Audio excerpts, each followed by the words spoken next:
Weather alerts are out, and a state of emergency will go into effect Tuesday evening for New Jersey. It's meteorologist Joe Martucci. Let's talk about this storm we have coming up. We'll go through it all. Prepare for damaging winds and flooding. If your basement usually floods, it could flood as we go into tomorrow.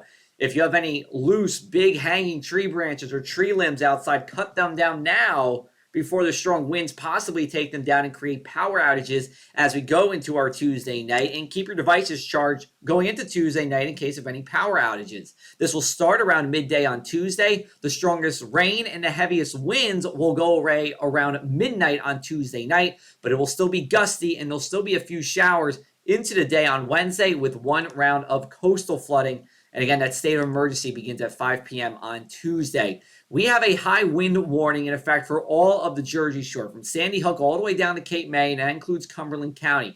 That means life or property-threatening winds are possible with this storm. We have a wind advisory further inland. We have a flood watch in effect for the whole state. We've seen this so many times in the past month. We have it again here as we watch out for any kind of flooding throughout the next 48 hours or so. It's a storm, but it's not a nor'easter. This storm intensifies as it moves from Texas into the Midwest and then into northern New England. In fact, at its peak, this storm will be as strong as a Category 2 hurricane in terms of air pressure. So this is a potent storm that's coming our way. We will be dry for Monday night, but clouds move in. And then here comes that rain around midday. It's fairly light rain with some gusty winds, but nothing significant until 4 p.m. From 4 p.m. until around midnight, that's the worst of the storm. We're talking about heavy rain, potential for damaging winds. We might even see some thunderstorms as well with this as it gets warmer. We go into the 50s as we go into our Tuesday night.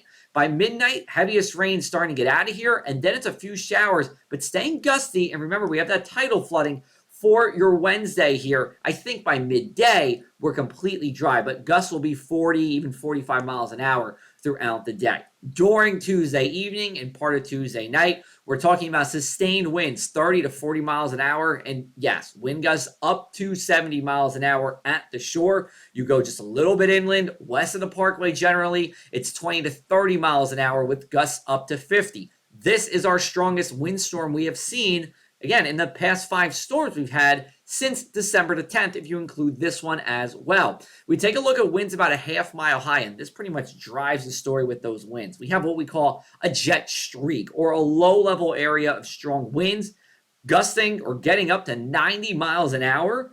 If we get a thunderstorm, if we get a torrential downpour, that's when we talk about that damaging wind threat. But even with the sustained winds, that will cause a few issues as well. Let's take a look at our rainfall totals. Generally going to be between 1 to 2 inches. A few places will get a little bit over that. So it's a heavy rainmaker. We've seen more in previous storms, but the ground is saturated. I mean, think about a sponge that is just completely soaked. You pour more water on it, it has nowhere to go. It just runs off the sponge.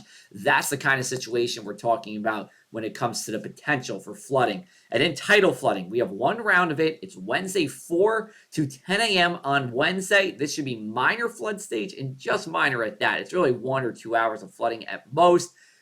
However, if you get to the Delaware Bay, Cumberland County especially, different story. I do believe we're going to be talking about moderate flood stage Tuesday night. Many of those bayside roadways flood. Unraised homes and businesses start to see water. Here's a look at bivalve around this time. Miller Avenue, we're talking about it completely seeing water there.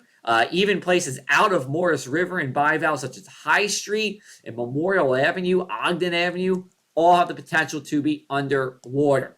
Let's take a look at tonight. Temperatures around 32 inland, mid-30s at the shore. Tuesday, we do have that's dry weather early, but it'll give way to wind and rain as we go into the afternoon hours, starting around noon. And then Tuesday night, just a soaker with the potential for severe weather in the form of damaging winds or flooding rain.